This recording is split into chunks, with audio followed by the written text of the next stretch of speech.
Hello, and welcome to an overview of Maine's Enhanced Person-Centered Planning Process Part 1. I am Elizabeth Harding, Waiver Service Specialist for the Brain Injury and Other Related Conditions Waivers within the Office of Aging and Disability Services. I would like to say thank you to Kristen Fortier and her team for creating this training, which has been adapted for Section 18 and Section 20.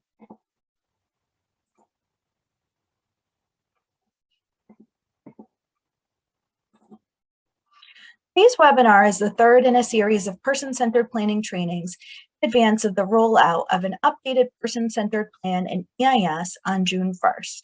For ORC, there will be an updated paper PCP.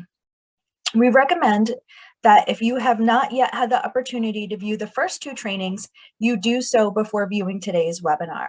All three person-centered planning trainings and related resources can be accessed on the ODE's website under person-centered planning.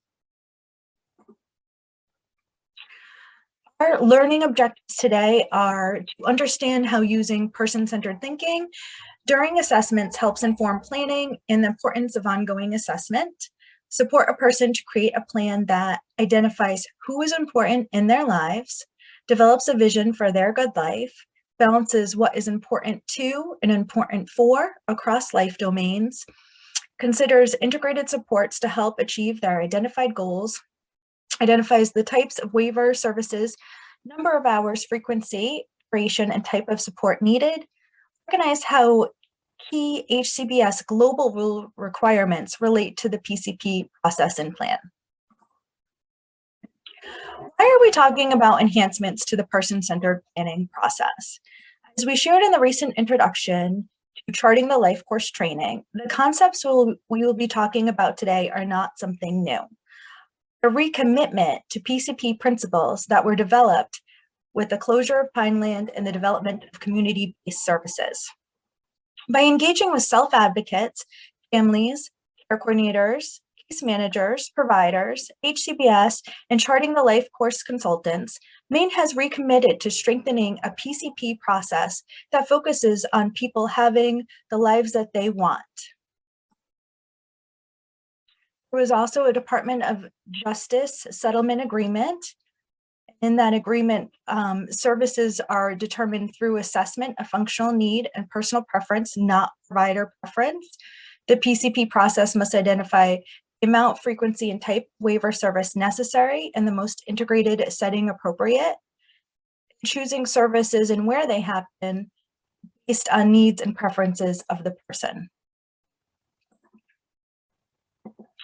Maine is shifting its focus. Person-centered planning will focus on what matters to all people. Person-centered planning is a process that begins with the understanding all people have the right to live, work, have fun, and be active members and full citizens of their community.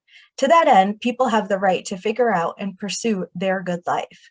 What defines a good life is as individualized and unique as the person being supported.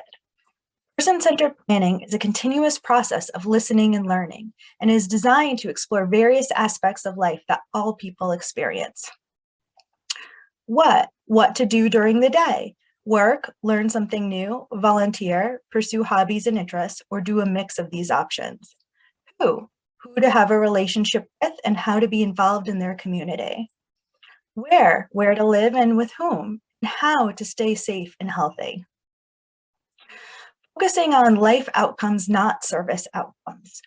Good life is a good life, regardless of disability.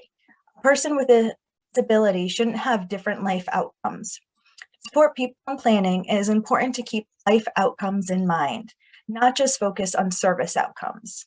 Life experiences lead us to or away from our vision and goals. Services and supports are meant to facilitate experiences that move a person toward their vision and goals. Shifting away to being person-centered versus system-centered.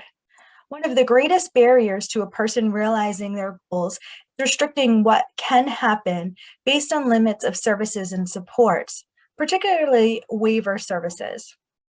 As a result, a person may choose services or service settings that are not a good fit and do not help a person work toward their goals. PCP process ensures the PCP is driven by the person's goals tied to their vision of a good life, person-centered, instead of being limited by the system's priorities and or what services are currently available, system-centered. Maine is also committed to assuring alignment with the Home and Community-Based Settings, HCBS, final rule in Maine's global HCBS Waiver Person-Centered Planning and Settings Rule, or Global Rule for short. Part of our discussion today is to assure that both the person-centered planning process and the person-centered plan have alignment with these required policies.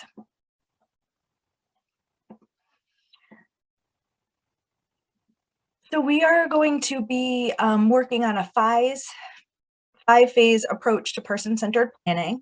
So beginning June 1st, 2022, adults who have funded offers and who will be starting services for Section 20, Other Related Conditions Waiver, Section 18, Paid Injury Waiver for the first time will engage in a five-phase person-centered planning approach.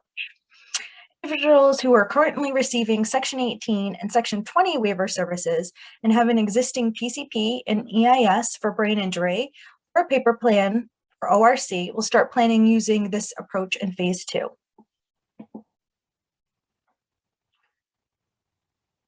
Phase 1 happens only once for each person. It occurs when a person has a funded offer and will start services on the brain injury or other related conditions waiver. The first step is information gathering from the member and meeting with the person and guardian if applicable. Step 2 is completing an initial person-centered plan, and step 3 is entering that information in EIS for brain injury or in the paper care plan for ORC.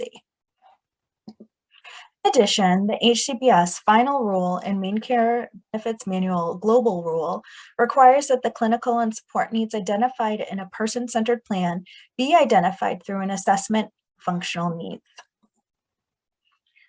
The MAPI and health and safety are assessments in brain injury that we use to help identify functional needs. BMS 99 is also a tool that we use in ORC to address these needs.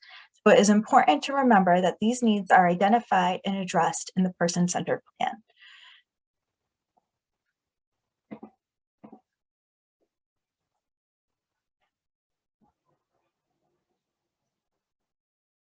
Phase 1 is the assessment phase. The assessments inform us of the member's functional needs. Number 2 is the initial brain injury person-centered plan. It's entered into EIS, and for related conditions, this is updated in the paper version of the plan. For brain injury and other related conditions care coordinators, Phase 2 occurs before the next effective plan date, before the annual plan meeting. Beginning June 1st, 2022, for people you already support, you'll begin pre-planning in Phase 2. Together, the care coordinator and the person work on, in step 1, work to expand their knowledge of what matters to the person using person-centered thinking across different parts of a person's life or life domains. And step 2, develop an updated personal profile, capture who and what is important to and important for each person. Step 3, begin documenting what is learned in an updated annual person-centered plan. Let's walk through these steps. In order to effectively facilitate the PCP process, you must first be a person-centered thinker. PCT is the belief or mindset that people with disabilities are the experts on their own lives and what a good life looks for them. If you ask any group of people what makes life worth living, they tend to say the same things. The person-centered thinking is a simple idea, really. Put people first, listen carefully, learn who they are and what they want in life. Then work together to identify goals, create a personalized plan, and put it into practice. PCT recognizes the right of each person to make informed choices and take responsibility for those choices and any related risks. When we use PCT, we build on the strengths, gifts, talents, skills, and contributions of each person. Initial conversations may center around what is not happening. It may be that the person has not had experience or exposure to options in order to make a choice or determine their personal goals. When lack of opportunities or exposure is identified, PCP process is designed to help identify how this can change. In phase 2, be prepared to brainstorm and talk about new things to try, potential next steps. Together, think about and learn what more is possible. Exploring the possibilities will help each person better understand their strengths, gifts, interests, and preferences. Keep in mind that the period of exploring may not be linear, never really ends.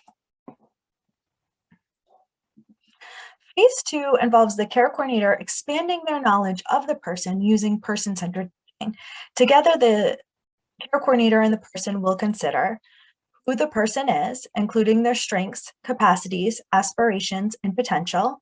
What is important to the person, including their vision for a good life. Who are the individuals in the person's circle of support, and specific goals related to that vision which they want to work toward achieving. Care coordinator may ask a variety of questions and use a variety of tools across different areas of a person's life, otherwise known as life domains, to support the information gathering process. However, getting to know the person is not solely the completion of a checklist or inventory of questions. The tools of meaningful discovery can really be intuitive and informal. The key to successful planning is to slow down, ask questions, and listen deeply. As we shared in the recent introduction to Charting the Life Course training, Maine has adopted 8 life domains or categories to help promote PCP conversations. These domains include employment, community engagement, communication and advocacy, home and housing, lifelong learning, social relationships, healthy living, safety and security. Finding out who and what is important to each person is key to successful planning. Exploring with each person across life domains helps piece together the various elements that make up their vision for a good life. This is done through discussion or other ways of learning together regarding what is working, elements of a good life already in place, and what is not working, elements of a good life still missing across each life domain. There are a variety of questions to consider across life domains to support the information gathering process. Updated PCP guide includes a list of sample questions that may be helpful for each domain. Here is an example of one of the 8 life domains, community engagement, covered in the PCP guide. As you will note, there are sample questions to help guide discussions related to this domain. Updated PCP guide also includes specific tools that may be helpful as you explore each domain. Here is an example of tools that may be helpful while exploring community engagement. Here is another example of safety and security life domain found in the PCP guide. Some of the sample questions include, if you live in your own home or apartment, are there supports in place to help keep you safe? Do you understand who you should and should not let into your home? Do you know what to do in case of an emergency? Do you practice safety drills? Is there a disaster plan in place that takes your needs into account? Who is partnering with you in supported decision making? Here are person-centered thinking tools to explore the safety and security domain. Examples of all 8 life domains are provided in the PCP guide. However, the process of learning together should be as unique as each person you are supporting. Use of specific questions and tools is optional. Some domains may hold more priority than others with each person. We hope these examples will help you build a toolbox of resources that may be helpful as you plan with each person. In addition to the person-centered thinking resources in the PCP guide, there are optional tools that were covered during the introduction to Charting the Life Course training to consider. And here are some examples of some of those tools and where to find them. Optional tools covered in the Open Future Learning, Person-Centered Approaches Thinking and Planning module. All care coordinators have access to Open Future Learning and can access that training module. Before the plan meeting, thinking about what will be learned, who a person is includes their strengths and capacities. What is important to the person, including their vision for a good life, and specific goals related to that vision, which they want to work toward achieving at this time. How it will be explored, exposure to new experiences, observing and spending time together in ordinary places, interview and conversation, listening, slowing down, talking with people who know the person well.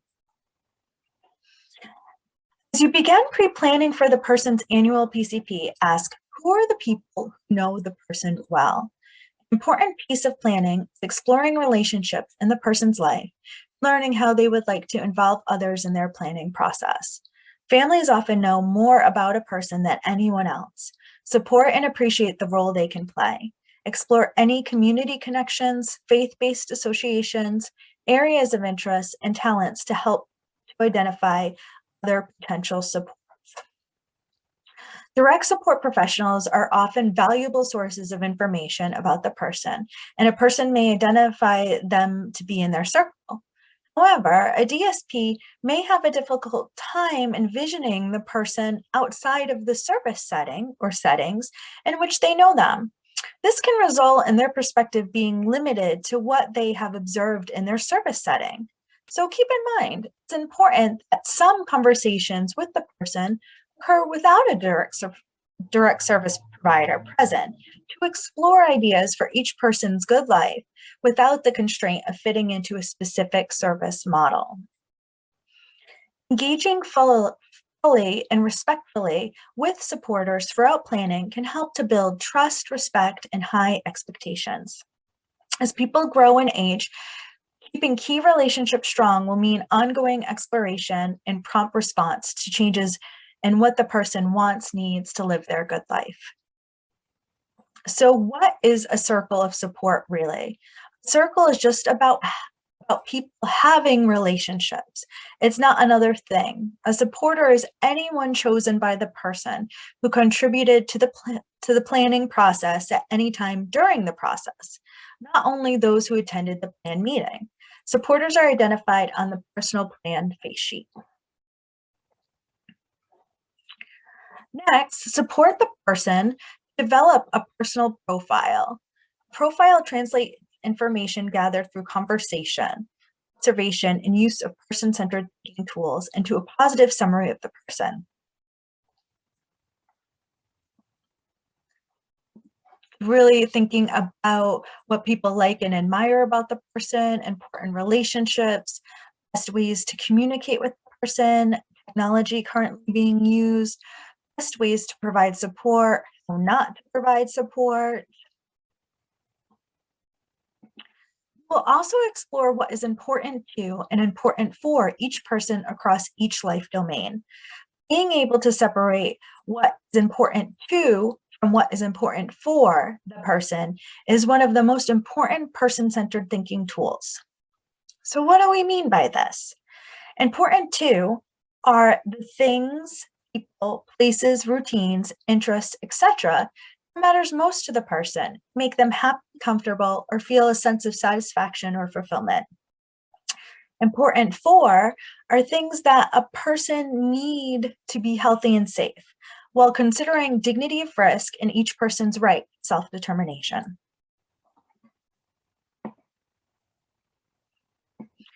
Historically, our systems of support have tended to focus on what's important for a person, what keeps them healthy and safe.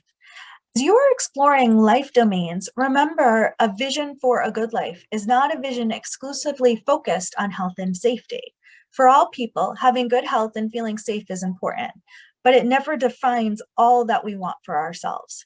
In fact, we may choose to trade off the best possible health and the safest possible lifestyle in order to do things and be with those we really enjoy and that really contribute to our happiness and personal growth. In other words, we take risks, ideally calculated and planned, because that is a normal part of engaging fully in what life has to offer. But it is also helpful to know what is important for the person, so the team is aware of any health and/or behavioral support needs to help with identifying risk factors, make plans to mitigate these risks. Okay, so phase 2 is complete once you begin capturing information learned in the PCP before the plan meeting. So we did discuss these, my circle of support, about me, getting the life I want. We're going to walk through each of these sections in the updated PCP. Before we do, however, you'll quickly notice that the PCP framework uses plain language. And I just do want to point out the Hcbs settings rule and global rule process and plan requirements. So the process should be conducted by providing information in plain language accessible to individuals with disabilities and persons who have limited English proficiency. Plan must be understandable by the member and by the individuals important in supporting the member. At a minimum, the PCP must be written in plain language in a manner that is accessible to individuals with disabilities and persons who have limited proficiency in English. The key to successful planning is the ability to provide information and support in an understandable way to ensure the person directs the process as much as possible and is able to make informed choices and decisions. Let's start looking at where to capture information about important relationships in a person's life. My circle of support is captured on the personal plan face sheet. Some aspects of the personal plan face sheet will be completed prior to the plan meeting, such as this, and then finalized after the plan meeting. Remember, supporters can contribute to the planning process at any time, not only those who attended the plan meeting. Begin to identify who these supporters are. Later, in phase 3, you can check applicable boxes to identify who participated in the PCP meeting. Next, let's review what the personal profile looks like in the updated PCP. As a reminder, the personal profile is now called the About Me section.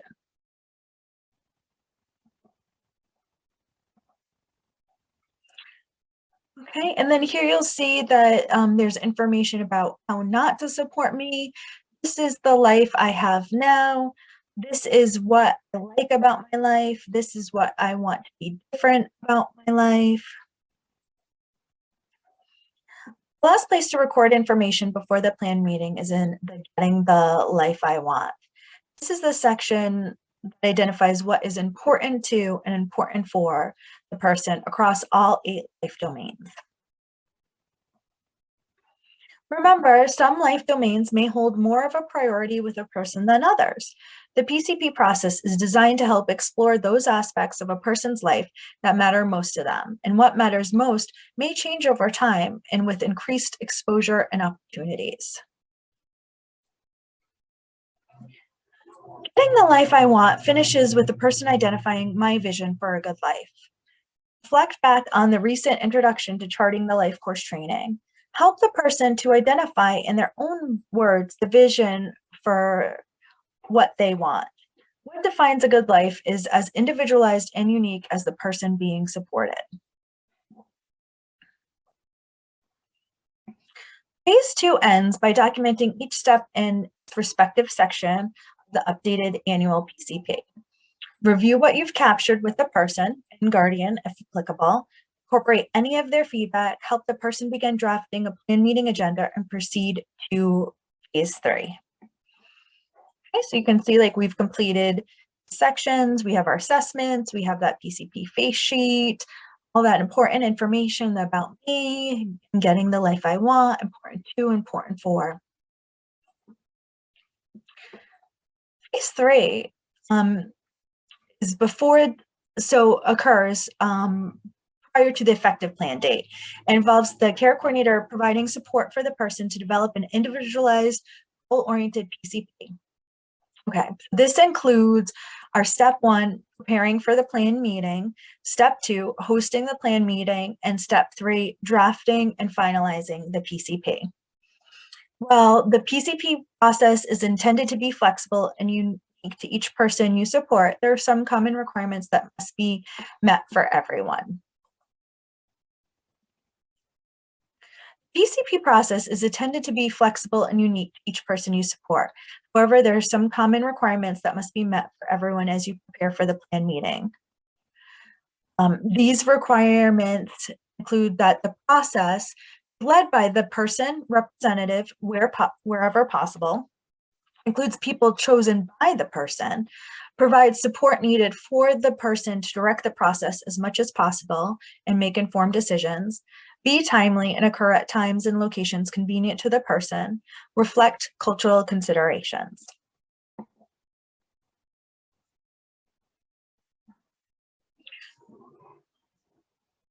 Also, requirements require that offer informed choices to where the person receives services and supports and from whom, include a method for the person to request updates to their plan as needed, record the alternative HCBS settings that were considered and accepted or rejected by the person, include strategies for solving conflict or disagreement within the process, including clear roles of and conflict of interest guidelines for all planning individuals. One of the conflict of interest provisions includes providers of Hcbs waiver services for the person or those who have an interest in or employed by a provider of Hcbs waiver services must not develop a person-centered plan. Only exception would be when the department determines that the only willing and qualified entity to develop PCPs in a geographic area also provides waiver services. It is important to note that care coordinators assist in developing plan for Hcbs services and oversee and monitor the Hcbs services a member receives. As you prepare for the plan meeting, part of ensuring the person directs their PCP process to the maximum extent possible includes helping them decide who they want from their circle of support to be part of the planning team. The person may choose a representative and other team members to contribute to their PCP process, including help facilitating their plan meeting.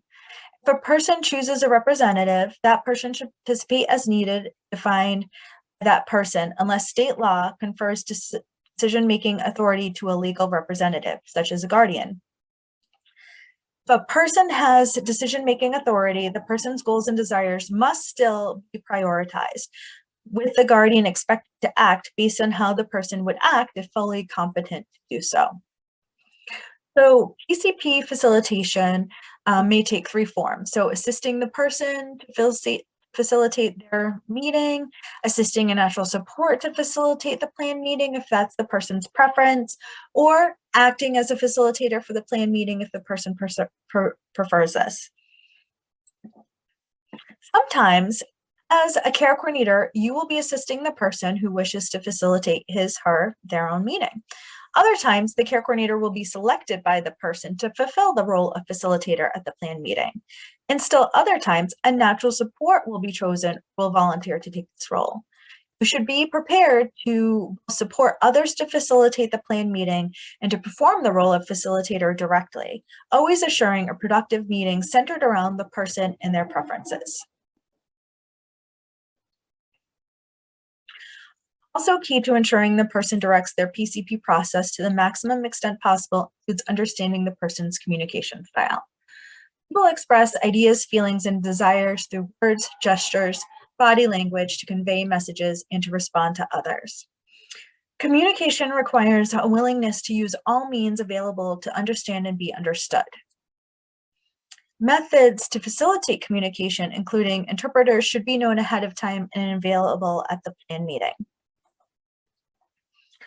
The PCP process includes people chosen by the person in their circle of support.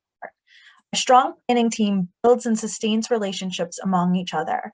Team members will have community contacts and naturally occurring relationships and resources they can draw on.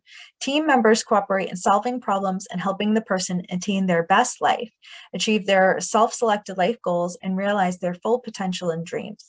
As part of preparing for the plan meeting, the planning team will confirm the availability of those individuals the person has requested to be part of their planning team.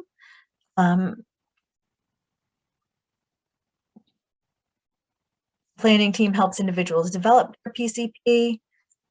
If the person chooses to include a paid provider of service as a member of their planning team, the case manager or coordinator will meet separately with the person after the plan meeting to finalize the PCP and confirm it reflects what the person's wants and needs.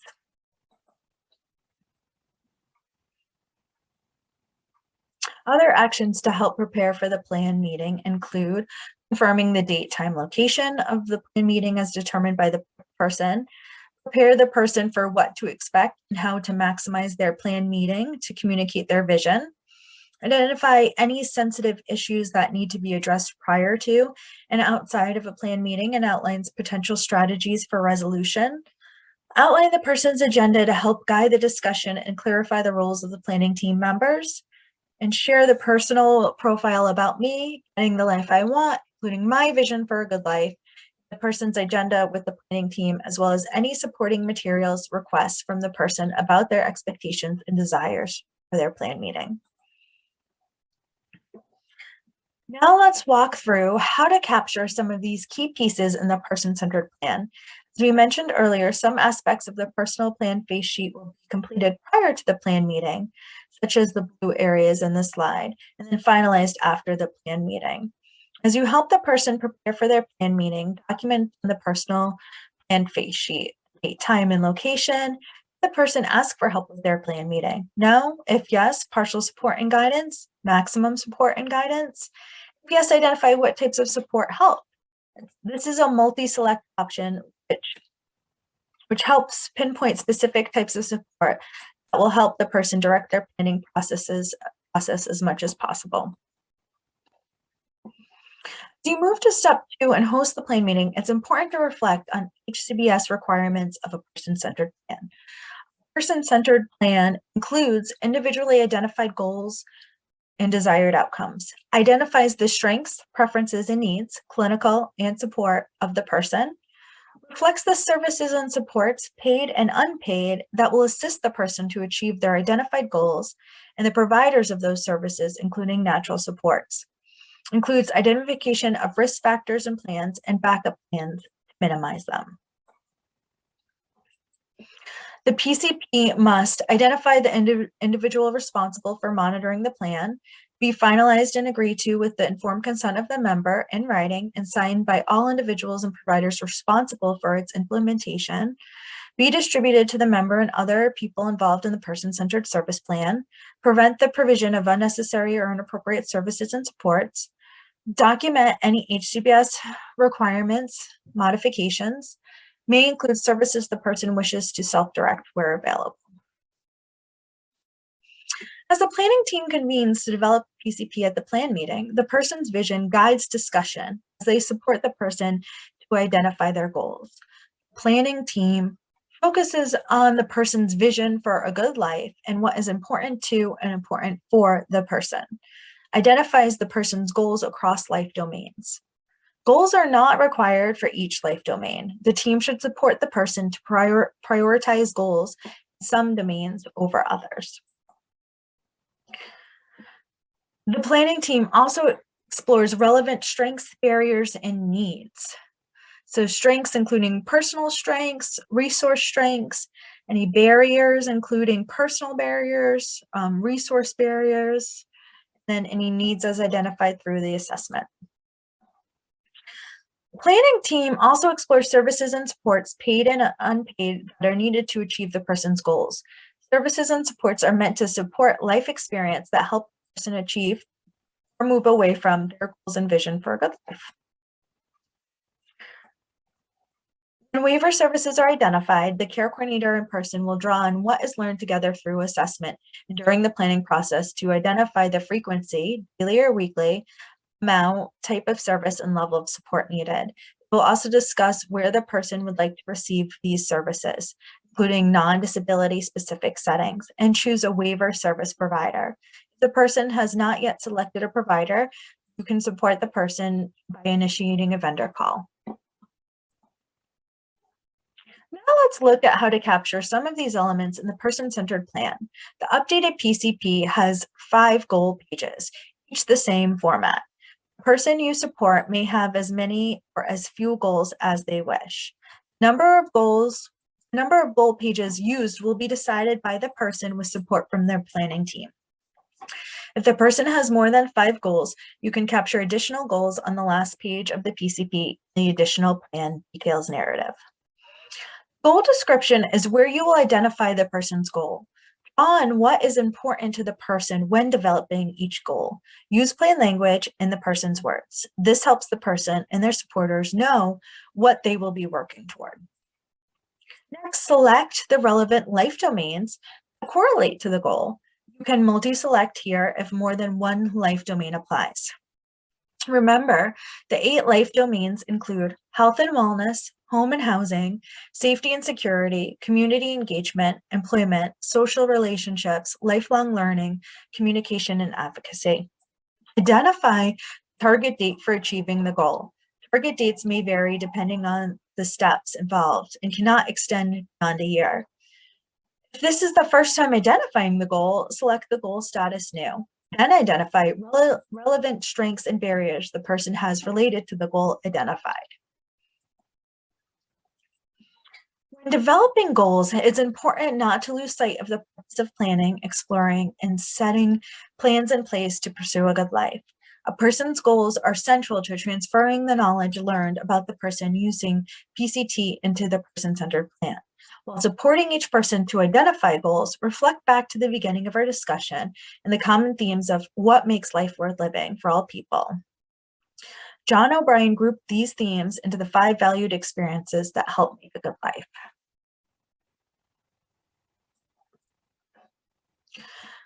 Some self-advocates have provided feedback that has included, my goals usually stay the same, future planning is lacking, how can I move forward in my life? To help facilitate a shift, Sufu, speaking up for us, has suggested using a SMART model for thinking about the development of goals. Using this approach helps PCP goals to be observable and measurable, which helps all to understand if when progress is being made, consider if goals should be adjusted if something is not working. Draw on what is important to the person when developing each goal and desired outcome. Use plain language in the person's words to develop personally meaningful goals. This helps the person and their supporters know that what they will be working toward. If a person uses non-traditional communication, then document how the case manager came to understand each goal.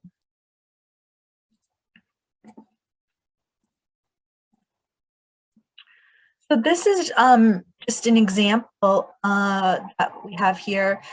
Julia has an interest in cooking. Think about opportunities to move beyond cooking only think about opportunities to move beyond cooking only at home or in a segregated community support program. Where do other people in the community cook together? Is there a cooking class through adult education or another group? Can Julia cook for a public supper, community breakfast, a shelter soup kitchen, local bake sale, or church coffee hour? Would Julia like to host a brunch or a meal for friends, family, or in an organization she belongs to? Julia explore a cooking role as paid employment, self-employment. Some goals Julia might identify include Julia will cook a meal independently for her family once a week in order to contribute to her family's home life. Julia will visit at least 5 businesses in her community over a 3-month period that make desserts for sale or serving in order to explore her interest in paid employment in the culinary field. Julia will volunteer to bake cookies for guests at the Ronald McDonald House once a month in order to develop the valued role of baker. Now let's consider John. John has started learning about his neighborhood and local community by walking with staff and his brother. John has a dream of owning a bicycle and exploring his community independently. He has limited safety skills and is at risk for exploitation. John's team could have told him this was an unrealistic goal as he does not own a bicycle or have the funds to purchase one, and in addition needs to learn safety skills. Instead, John's team chose to believe in John's ability to learn bicycle safety skills and access technology. They trusted his community, family, and staff to provide support he needs to work towards his goal. And we were thinking about Lost my thought there. Sorry, everybody. Okay, so let's look at some of John's goals, which might be like identified. John will learn bike safety by going on a bike ride once a week when his brother or the staff person of his choice. John will join the local bike club to establish some relationships with bike riding enthusiasts. John will be able to access his community independently using his bicycle. Next, on each goal page is a place to identify the risks associated with the person's goal. Plan to address the risks in a backup plan.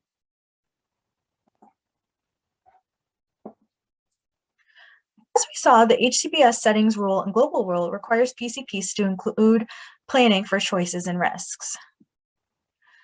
So when discussing individual goals and choices, consider why the goal choice is important to the person. What are the potential risks? Physical health, behavioral health, personal safety, safety of others, financial, environmental. What are the benefits to the person? What are their alternatives to the chosen activity? Some questions to consider if a person has identified a hesitancy to move forward. These are some sample questions. What is it you don't feel safe about? What would help make the situation feel safe? There might be something that happened in the person's history that is preventing them from wanting to take a first step. It's important to explore that as a team. Part of helping people think about their goals and making individual choices includes the concept of dignity of risk.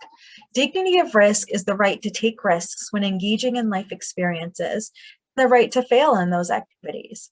Seeking and finding balance between self-determination and overall health and safety is a goal of planning. It's possible to honor choices and mitigate risks. Lack of experiences and overprotection can result in lowered expectations, learned dependency, low self-esteem, underachievement. Let's think back to our example of Julia and her desire to cook a meal independently for her family once a week. Perhaps Julia's goal even extends to being able to cook independently when she wants. Let's consider the process of exploring and planning for risks. Here is how we would plan for risk with Julia. We would explore, why is the goal choice important to Julia?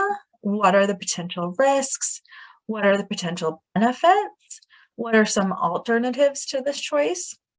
Plan for mitigating risks, food safety training, meal prepping training, backup plan. Decide when and how the plan will be revisited, analyzed, monitored, and modified.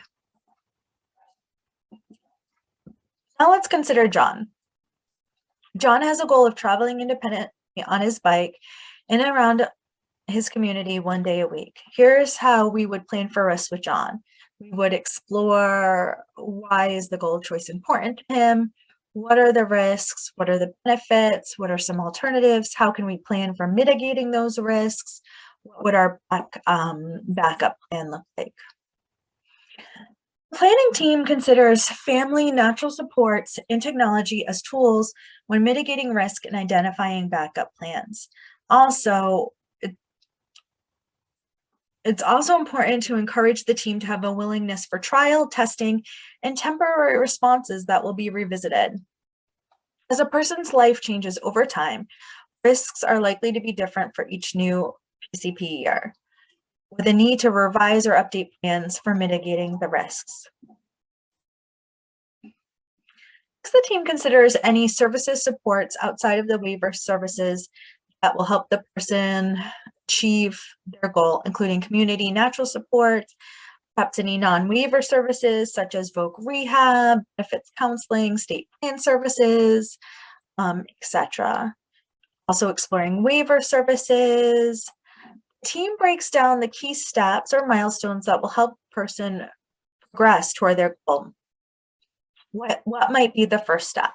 Steps help make the goal more understandable, break down how the goal might be achieved, and help build confidence about the future. In our previous example about Julia's goal is to cook dinner for her family once a week. The key steps to achieve that goal might involve menu planning, grocery shopping, inviting family over, cooking, and serving dinner.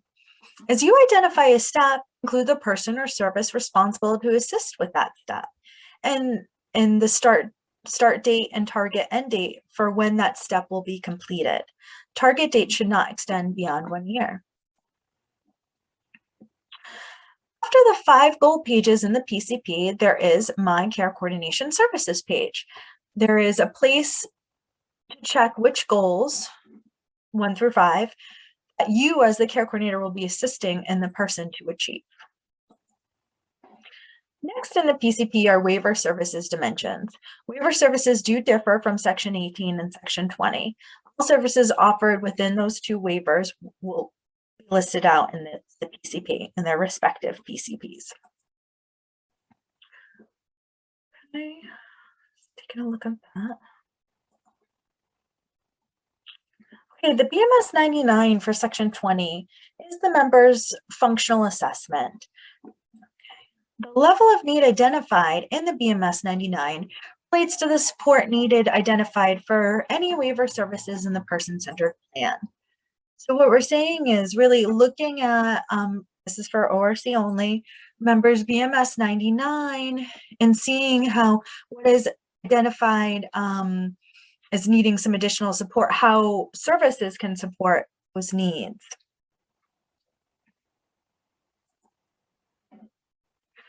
For brain injury, the health and safety assessment, MAPI, are the functional assessments for that waiver.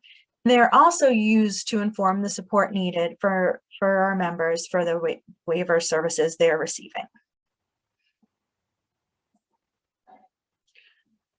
Okay, so although unmet needs are not new, the way in which they're captured going forward is changing. So going forward, unmet needs are a specific dimension in the PCP.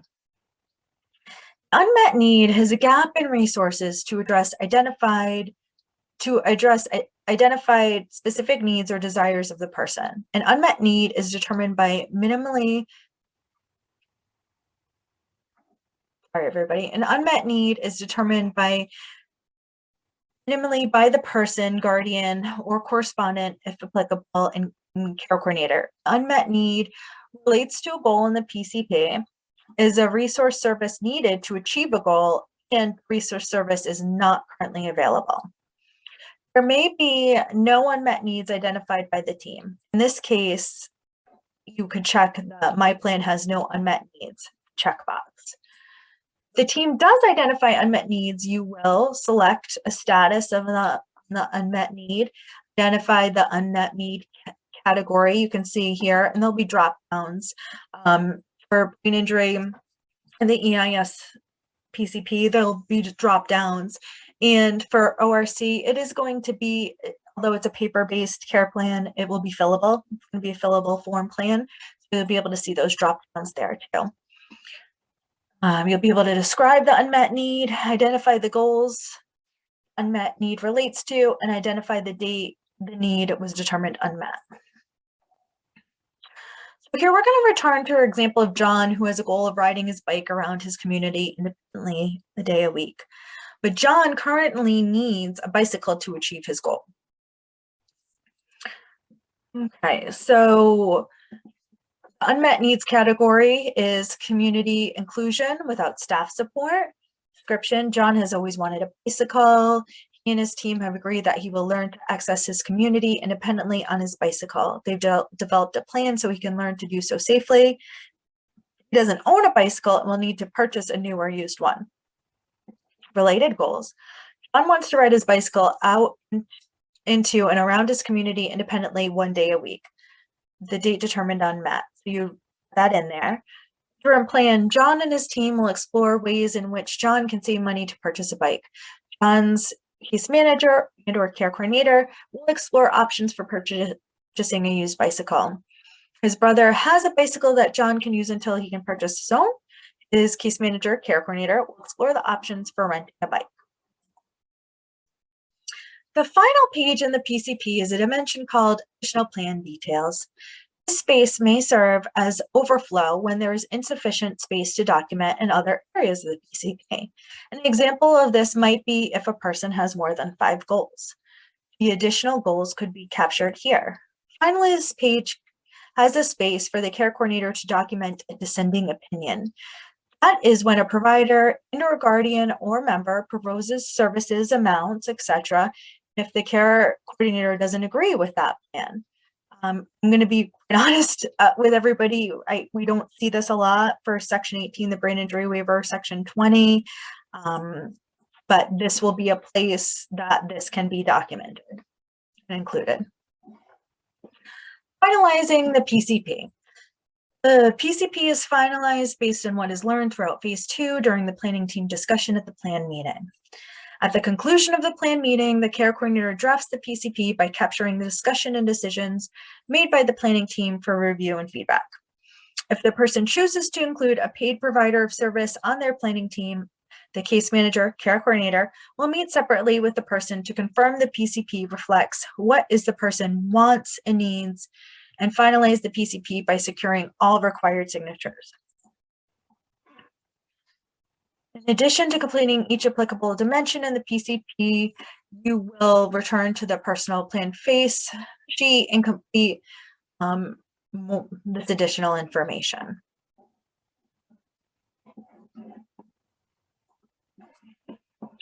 Our person survey questions section will need to be completed too.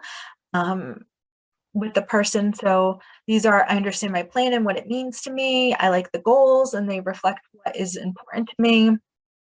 My team respected my right to privacy. These additionals.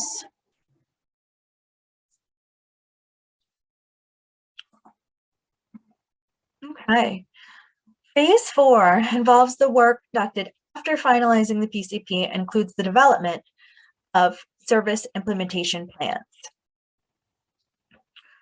So SIPs, that's what they're called. So service implementation plans, SIPs, are used if the person is selecting new waiver services, changing existing waiver services, or seeking updates to existing SIPs to reflect services that will be provided in the next year. Waiver providers have a conflict of interest that prevents them, federal and state regulation, from participating in the development the PCP. So preserving a firewall between the planning process and providers of all services is critically important for a number of reasons.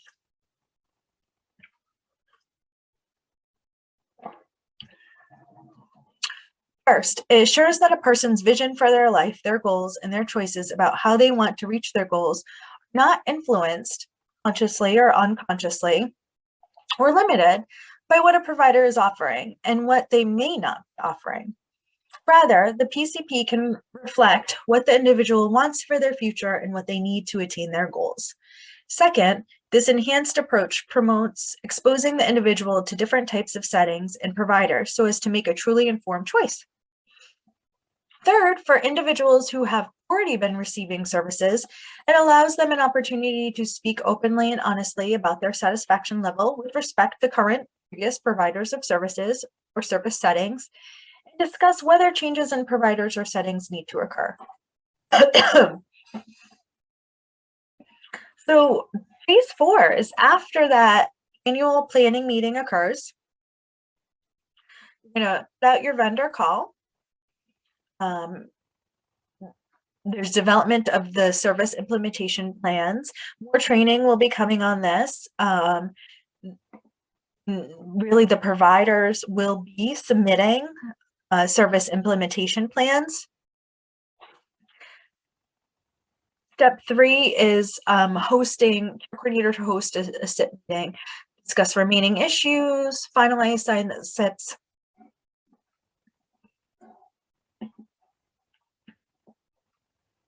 So this is just talking about after that plan meeting. If individuals have not selected a provider, the care coordinator is putting out a vendor call.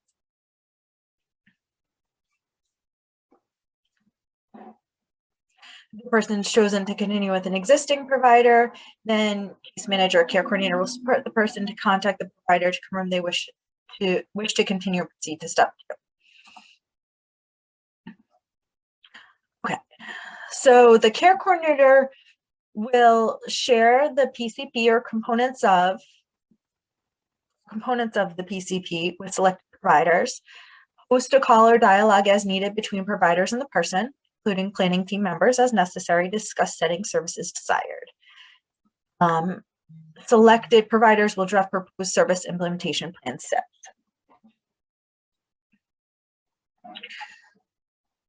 Okay, what is a service implementation plan SIP?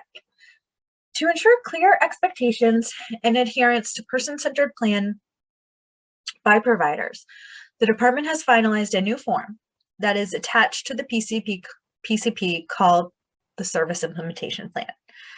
The Service Implementation Plan is a required standardized form in EIS, and it will also be a paper version for ORC that will be used to document the provider service delivery strategies for the requested service to support a member's chosen goal or goals or outcomes. The Service Implementation Plan will include timeframes and have strategies for goal implementation that are specific, measurable, and achievable. Providers will be receiving separate training on how to complete a service implementation plan directly in EIS and/or the paper form for other related conditions, which will be a fillable form.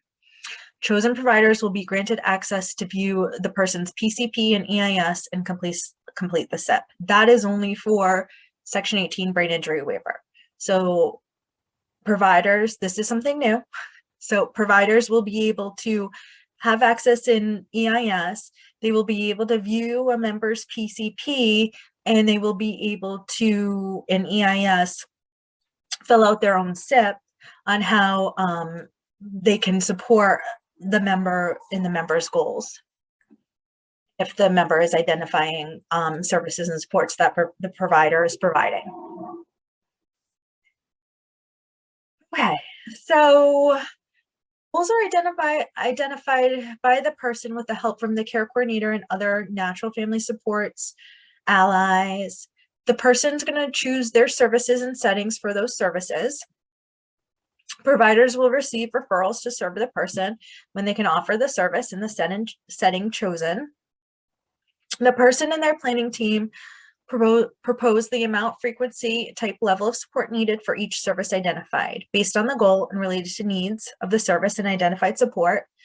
If the provider can meet the request for services as proposed, the provider develops a SIP, which describes how they will deliver the service in the setting selected by the person to enable achievement of the person's goals. The person and planning team identify risks in the areas of health, behavior, personal safety, as well as risk mitigation strategies, and share with providers asked to serve the person. The development of the SIP addresses related needs and risk factors or makes a different recommendation with justification detailed in the SIP for the person to consider. Considers reportable events and any safety plans, Hcbs for requirements, modifications, or addendums as applicable.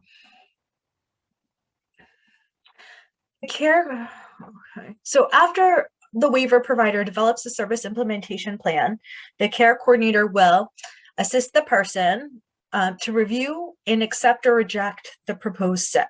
Schedule a meeting, if desired, with the chosen provider DSPs to review SIP and coordinate paid services with natural other supports.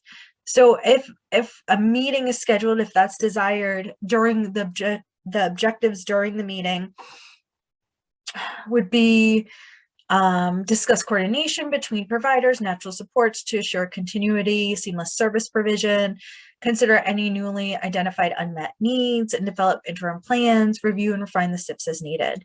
At the conclusion of the meeting, the care coordinator will work with the person and guardian, if applicable, and the selected providers to finalize the SIPs with the person and guardian's approval. Support the person, or if the person decides I'm not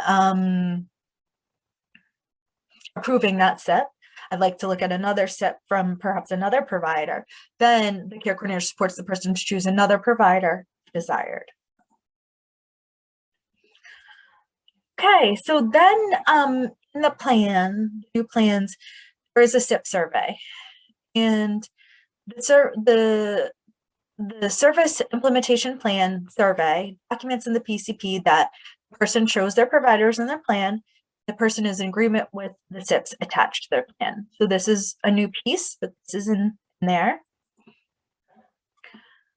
Right, so really thinking about where we are now, we've talked about our phases, right? So our annual planning process, we already did our phase 2, we did our about me, all of these here. We have done our goals and waiver services supports needed, unmet needs. Then we just discussed our SIP process. There isn't a 90-day review for brain injury and other related conditions. Really, that part, that phase 5, is just reviewing and monitoring, ongoing person-centered thinking, assessment, and learning there. Step 5 is the final phase in the process. So really that is just monitoring, review, returning to phase 2.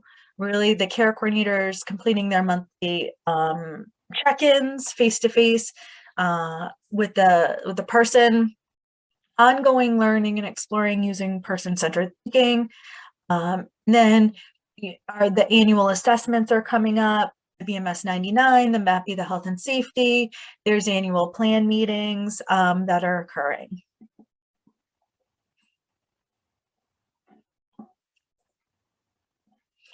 Step 2, the care coordinators continue to expand learning of their person to inform assessment and planning.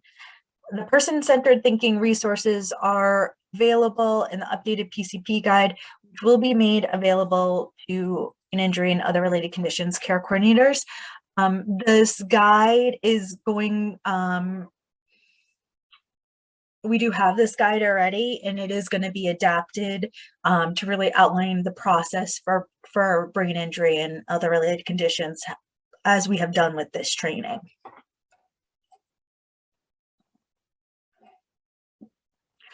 As you are connecting with the person throughout the year using person-centered thinking, remember to ask, services and supports help person move in the direction of their goals and vision for life.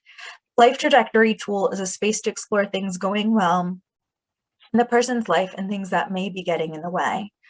Ongoing process of assessing and getting to know the person occurs over the course of many interactions throughout the year and continues to support exposure to experiences needed to support choice making and update or identify new personal goals. Care coordinator and planning team can use what is learned to help inform the next annual PCP process. All right, everybody, I know that this might be a lot of information to soak in, but we really want to have the opportunity to provide this information. Myself, my team of care coordinators, and my team of care monitors are here to support you through this process. So any questions, concern, you can certainly shoot myself an email. We do have, your feedback is important to address ongoing resource training needs.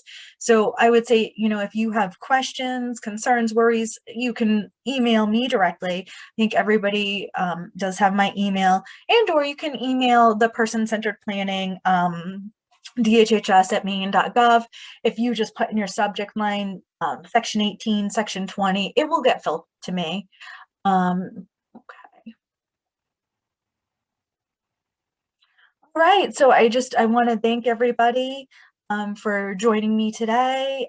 Like I said, I know this is a lot to take in, but I think that, like we've discussed, we're really, these are conversations and information that we have been doing, and it's just ways to really support, continue to support the people that we're working with, and really an improvement to our person-centered planning process.